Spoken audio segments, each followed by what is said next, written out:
সূরা আল ফজর, আয়াত সংখ্যা 30টি, সূরা সংখ্যা 89, পারা 30।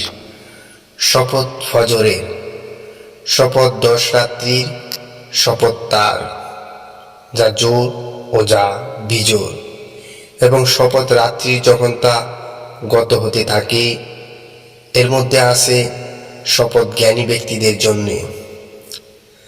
আপনি কি লক্ষ্য করেননি আপনার পালনকর্তা আদ বংশের ইরাম গোত্রের সাথে কিরূপ আচরণ করেছিলেন, যাদের দৈহিক গঠন স্তম্ভ ও খুঁটির ন্যায় দীর্ঘ ছিল, এবং যাদের সমান শক্তি ও বলবীর সারা বিশ্বের শহরসমূহে কোনো লোক সৃজিত হয়নি।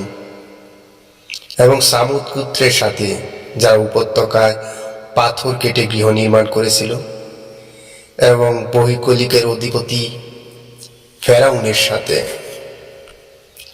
যারা দেশে সীমালঙ্ঘন করেছিল, অতঃপর সেখানে বিস্তৃত অশান্তি সৃষ্টি করেছিল। অতঃপর আপনার পালনকর্তা তাদেরকে শাস্তির কষাঘাত করলেন। নিশ্চয় আপনার পালনকর্তা সতর্ক দৃষ্টি রাখেন। মানুষ এরূপ যে, যখন তার পালনকর্তা তাকে পরীক্ষা করেন, অতঃপর সম্মান ও অনুগ্রহ দান করেন, তখন বলে, আমার পালনকর্তা আমাকে সম্মান দান করেছেন।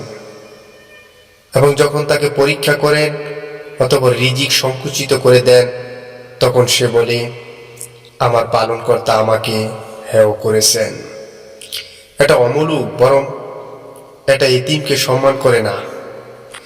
এটা অমূলক, বরং তোমরা ইয়াতীমকে সম্মান করো না, এবং মিসকিনকে অন্নদানে পরস্পরকে উৎসাহিত করো না।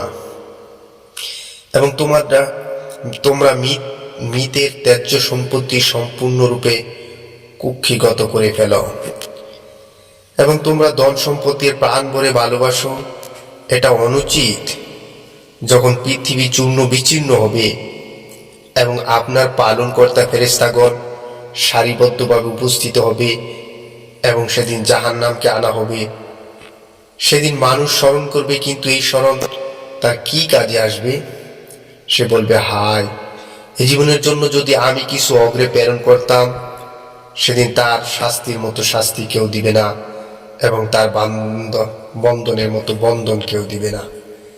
হে প্রশান্ত মন, তুমি তোমার পালনকর্তার নিকট ফিরে আসো, ফিরে যাও ও সন্তুষ্ট ও সন্তোষজনক হয়ে